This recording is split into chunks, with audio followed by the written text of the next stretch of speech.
$700 বেতন পাবেন, ফ্যাক্টরি কাজ, 1 টাকা অ্যাডভান্স করতে হবে না, ভিসা হাতে পাবেন, চেক করবেন, তারপর টাকা পেমেন্ট করে রাশিয়াতে পৌঁছাবেন। Welcome back to Ankit in Russia. তো রাশিয়াতে সুবর্ণ সুযোগ থাকছে, জানুয়ারির 15 তারিখের মধ্যে যদি আপনারা ফাইল জমা দেন তাহলে আপনাদের জন্য থাকছে একটা সুবর্ণ সুযোগ।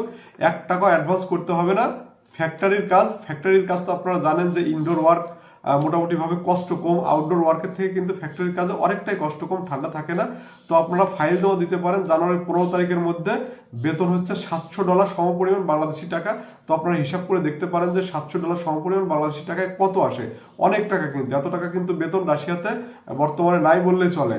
1 টাকা অ্যাডভান্স দিতে হবে না, নিজে অ্যাম্বাসি ফেস করবেন, অ্যাম্বাসিতে ইন্টারভিউ দেওয়ার পর নিজে অ্যাম্বাসি থেকে পাসপোর্ট তুলবেন, পাসপোর্ট তোলার পর ভিসা চেক করে যদি ভিসা জেনুইন হয় তখন আপনার পেমেন্ট আপনি এজেন্সিতে দিয়ে আপনার স্বপ্নের দেশ, আপনি রাশিয়াতে আপনার গন্তব্যে আপনি টাকা অ্যাডভান্স দিতে হবে না, সম্পূর্ণ টাকা ভিসার পরে দিতে হবে। তো এরকম লোভনীয় বিজ্ঞাপনের ফাঁদে পড়ে আপনারা অনেকেই কিন্তু সেই সব এজেন্সিতে যান, এবং অনেক সময় দেখা যায় যে এই সব বিজ্ঞাপন যেসব এজেন্সি দিচ্ছে তাদের মধ্যে অনেক এজেন্সির আবার আরএল নাম্বারও আছে।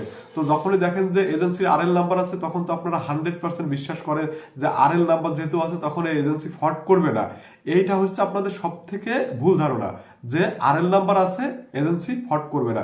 বর্তমানে যেসব এজেন্সিগুলো ফ্রড করছে তাদের ম্যাক্সিমামের কিন্তু আরএল নাম্বার আছে, আর এই আরএল নাম্বার সুযোগটাই তারা নিচ্ছে যে তাদের একটু গ্রহণযোগ্যতা বেশি, মার্কেটে তাদের বিশ্বাসযোগ্যতা বেশি, এই সুযোগটাই তারা নিচ্ছে।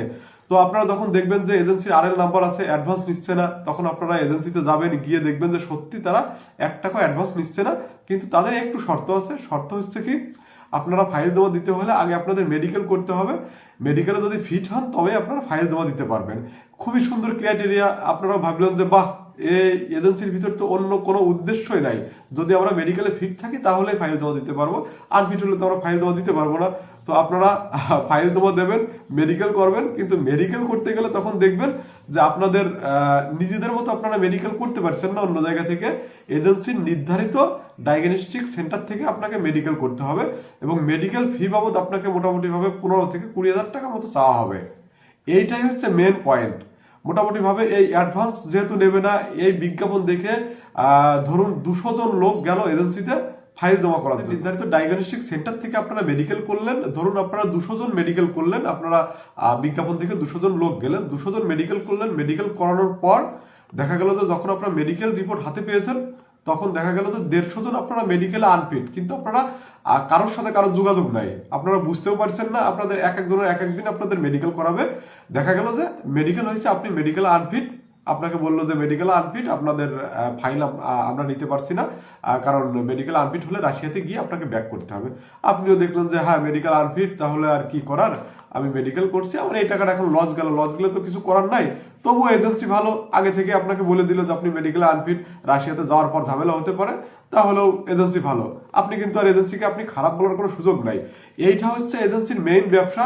তাহলে 200 জন লোকের কাছ থেকে যদি 15,000 টাকা করেও নিয়ে থাকে তাহলে 200 গুণ 15 আপনারা দিয়ে দেখেন যে এখানে এজেন্সি 30 লাখ টাকা মানুষের কাছ থেকে নিয়ে নিল। এবার 30 লাখ টাকা এজেন্সি তুলে নিল আপনাদের কাছ থেকে, নেওয়ার পরে দেখা গেল যে 150 জনের আপনার মেডিকেলে আনফিট করেছে, আর 50 জনের ফাইল জমা নিল। এইবার যে 50 জন মেডিকেলে টিকলো তারা ফাইল জমা দেওয়ার পরে দেখা গেল যে মাসের পর মাস তাদেরকে ঘুরাইছে, তাদেরকে এম্বাসি ফেস করাতে পারছে না। এইবার ওই 50 জন একটা সময় অধৈর্য হয়ে বললো যে আমরা যাবো না, আমাদের পাসপোর্টটা ফেরত দিন। তখন এজেন্সি পাসপোর্টটা ফেরত দিয়ে দিল।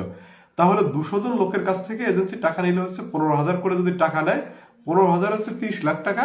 আর 200 জন লোকের মেডিকেল বাবদ যদি এজেন্সি খরচ করে তাদের নির্ধারিত ডায়াগনস্টিক সেন্টারে, দেখা গেল যে সেন্টারকে 2 লাখ টাকা দিল, এজেন্সি কিন্তু 28 লাখ টাকা এজেন্সি পেয়ে গেল। তা দেখা যাচ্ছে 3-4 মাসের ব্যবধানে এজেন্সি মোটামুটি ভাবে আপনাদের কাছ থেকে 28 থেকে 30 লাখ টাকা এজেন্সি তুলে নিল। এটা হচ্ছে বর্তমানে সব থেকে ভালো ব্যবসা। আর যারা ফ্রড এজেন্সি বা যারা বিদেশে লোক পাঠানোর কথা বলে প্রতারণা করে, তাদের সব থেকে আধুনিক প্রতারণার মাধ্যম হচ্ছে এই মেডিকেল ব্যবসা। দেখা যায় যে কিছু কিছু এজেন্সি আছে অতিরিক্ত প্রতারণা যেসব এজেন্সি করে, তারা করে কি, আপনাকে ঘুরাবে, ঘুরিয়ে ঘুরিয়ে আপনাকে একটা ফেক ভিসা স্ক্যান কপি দেবে, আপনাকে একটা ফেক ভিসা, যে তোমাকে স্ক্যান কপি দিচ্ছি, ভিসা হয়ে গেছে তোমার, এখন 2 লাখ টাকা পেমেন্ট করো, পেমেন্ট করে তুমি পাসপোর্ট নিয়ে বিএমএটি করে তুমি রাশিয়াতে যাও।